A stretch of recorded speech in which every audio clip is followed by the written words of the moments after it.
More confirmation on our jobs crisis today. Statistics South Africa confirming that while the number of people who do have a job has risen to 15.9 million in the last 3 months of last year, the number of unemployed people, this is the official number, is 7.8 million.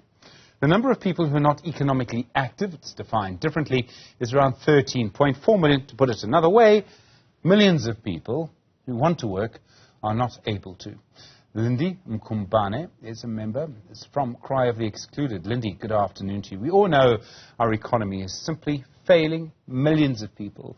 When we have news like this, that there's been a small increase and a tiny increase in the number of people who have jobs, does it mean anything for the millions of people who are unemployed?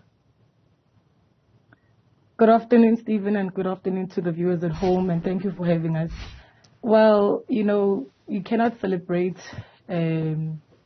the revelations that came out today, because in as much as there is that better or a step in the right direction in terms of having 1% improvement in unemployment, there's still more than 12 million people who are unemployed. And you said it perfectly when you said that these are people that want to be active in the economy, but the current government, the government of the day, is not setting the conditions to allow them to participate. So from our side, as the Cry of the Xcluded, we're not surprised, one, but two, we're saying that there's nothing to celebrate. The government remains divorced from the reality that we're facing, and it seems that they don't have ideas to take us out of this situation.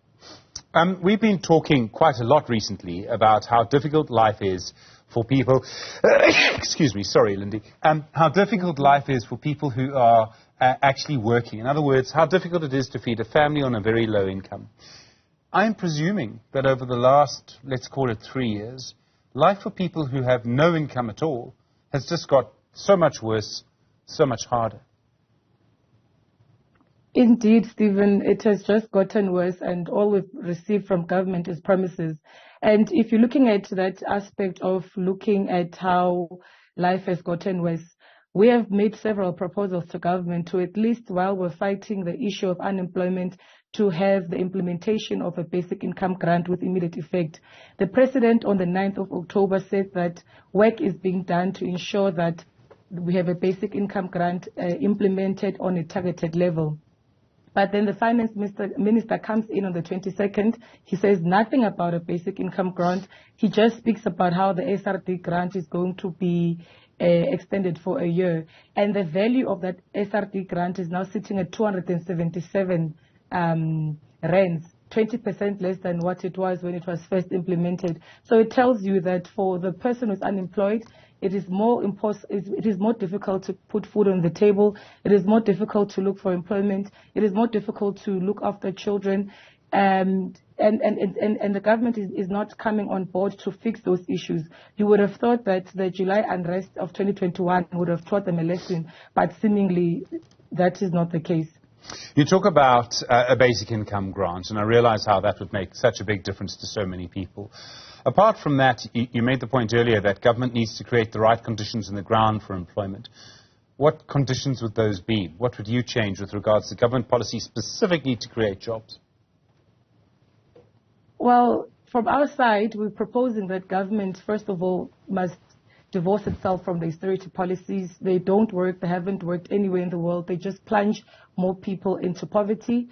And then we are saying that government must abolish the tender system and have a massive reindustrialization program in public works, where we can create jobs through roads projects, through fixing our dilapidated rail infrastructure.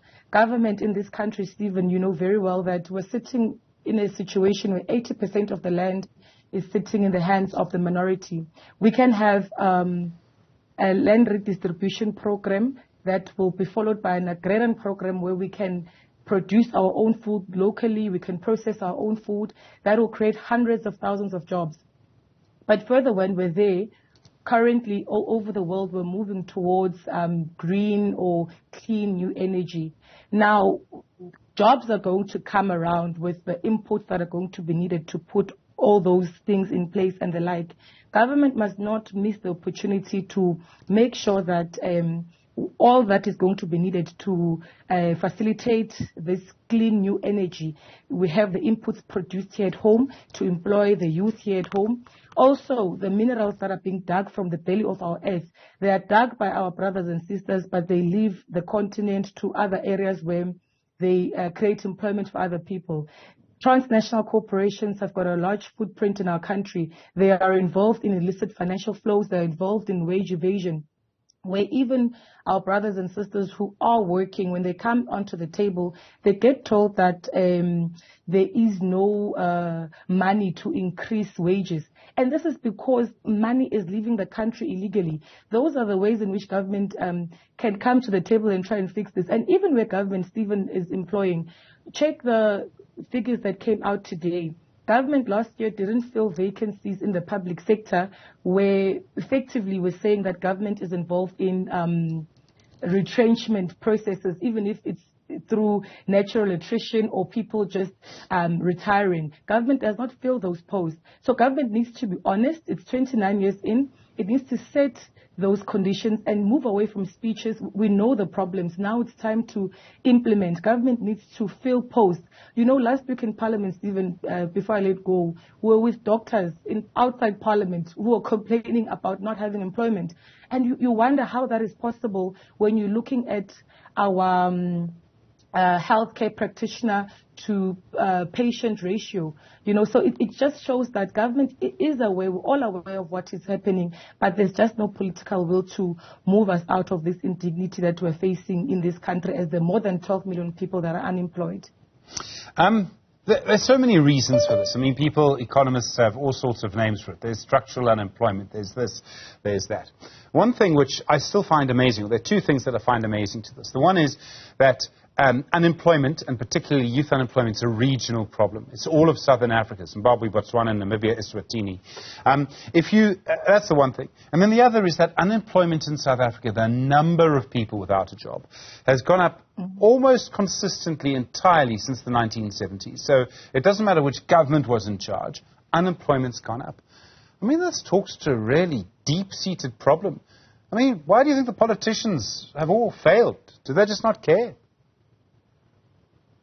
Yeah, I think, you know, you make a very valid example that it's not just us in South Africa, you know, it's a global problem, really. And I think the answer to that is because the whole world is ruled by policies that are of the creation of a capitalist nature. That is why the situation will not be any different when you go to Mozambique. The neoliberal policies that are in place in all these countries that you've made examples of are the ones that create the conditions of unemployment, are the ones that create the conditions in our particular setting of being the most unequal country in the world. We have an Alexandra and we have a Sentin. It's because the systems that we're using allow people to keep and hoard resources. We have people that have got obscene wealth.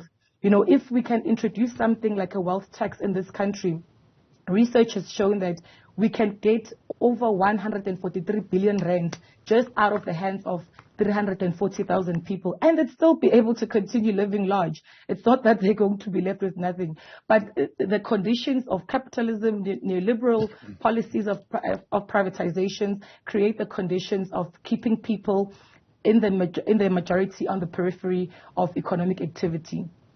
Lindi Mkhumbane, thanks very much indeed. She's a member of Cry of the Excluded. You can just imagine looking at the unemployment figures, being one of those people, looking at how an increase in people who are working really just doesn't affect you.